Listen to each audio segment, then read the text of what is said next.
പ്രേക്ഷകർക്ക് എപ്പോഴും സർപ്രൈസുകൾ നിരവധി കാത്തുവയ്ക്കാറുള്ള റിയാലിറ്റി ഷോയാണ് ബിഗ് ബോസ്.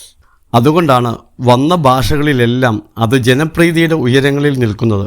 ഒന്ന് മാറ്റിപ്പിടിച്ചാലോ എന്ന ടാഗ് ലൈനിൽ ആരംഭിച്ചിരിക്കുന്ന ബിഗ് ബോസ് മലയാളം സീസൺ 6 മത്സരാർത്ഥികൾക്കും കാണികൾക്കും ഞായറാഴ്ച നൽകിയത് ഒരു ഷോക്കിംഗ് സർപ്രൈസ് ആയിരുന്നു. ആദ്യവാരം ഹൗസിനുള്ളിൽ ഏറ്റവും മുഴങ്ങിക്കേട്ട ശബ്ദത്തിൻ്റെ ഉടമ രതീഷ് ആദ്യ എവിക്ഷനിലൂടെ പുറത്ത്. ബിഗ് ബോസിൻ്റെ ആദ്യവാര കണ്ടന്റിൽ ഒരു നല്ല ശതമാനവും രതീഷ് കുമാറിൻ്റേതായിരുന്നു. രതീഷ് പുറത്തായതോടെ ഒരു നല്ല ശതമാനം പ്രേക്ഷകരും നിരാശയിലായിരുന്നു. ഇനി ആര് കണ്ടന്റ് ഉണ്ടാകും, വീട് ഉറങ്ങിപ്പോവില്ലേ എന്നൊക്കെയുള്ള സംശയമായിരുന്നു ബിഗ് ബോസ് പ്രേക്ഷകർക്ക്. എന്നാൽ പ്രേക്ഷകരുടെ എല്ലാ മുൻധാരണകളും തിരുത്തി ഗ്രൂപ്പ് തിരിഞ്ഞ് വമ്പൻ അടിയാണിപ്പോൾ നടക്കുന്നത്.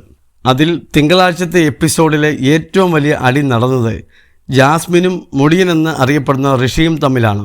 മുന്നിൽ വന്ന് ചിരിച്ചു കാണിച്ചും സൗഹൃദം നടിച്ചും നടന്ന് ഗബ്രിയും ജാസ്മിനും തന്നെ പിന്നിൽ നിന്ന് കുത്തിയെന്ന് ആരോപിച്ചാണ് ഋഷി പ്രശ്നം സൃഷ്ടിച്ചത്.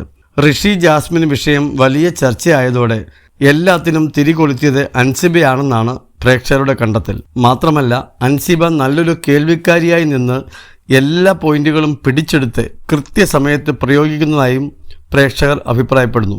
ഇപ്പോഴിതാ അൻസിബയുടെ മൈൻഡ് ഗെയിമുമായി ബന്ധപ്പെട്ട് ബിഗ് ബോസ് ആരാധകരുടെ ഗ്രൂപ്പിൽ പ്രത്യക്ഷപ്പെട്ട പോസ്റ്റാണ് ശ്രദ്ധിക്കപ്പെടുന്നത്. രതീഷിന്റെ പുറത്താകൽ മുതൽ മുടിയൻ ജാസ്മിൻ ഫൈറ്റ് വരെ അൻസിബയുടെ തലയിൽ ഉദിച്ച മൈൻഡ് ഗെയിം ആണെന്നാണ് കുറിപ്പിൽ പറയുന്നത്. അൻസിബ എന്താണ് ഇതുവരെ ചെയ്തത് എന്നാണ് പലരുടെയും സംശയം. ഈ സീസണിലെ രതീഷ് കുമാറിന്റെ പുറത്താകൽ മുതൽ ഇന്ന് നടന്ന മുടിയൻ ജാസ്മിൻ ഫൈറ്റ് വരെ ഈ മുതലിൻ്റെ തലയിൽ ഉദിച്ച മൈൻഡ് ഗെയിം മാത്രമാണ്.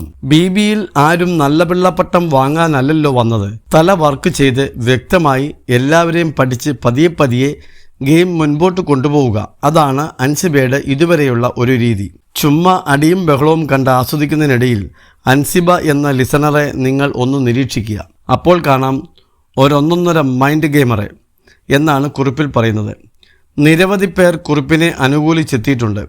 ഋഷി ജാസ്മിനുമായി ഏറ്റുമുട്ടും മുമ്പ് ഋഷിക്ക് പോയിന്റുകൾ ഇട്ടുകൊടുത്തതും അൻസിബയാണ്. അവർക്ക് തന്നെ നന്നായിട്ടറിയാം ഏറ്റവും കൂടുതൽ നോമിനേഷൻ വരാൻ പോകുന്നത് തങ്ങളാണെന്ന്. ജാസ്മിനായിരിക്കും ഏറ്റവും കൂടുതൽ നോമിനേഷൻ കിട്ടുകയെന്ന്. ആദ്യം ഗബ്രി ഡയലോഗ് അടിച്ചു, അവൻ പവർ ടീമിൽ നിന്ന് പിന്മാറുകയാണെന്ന്.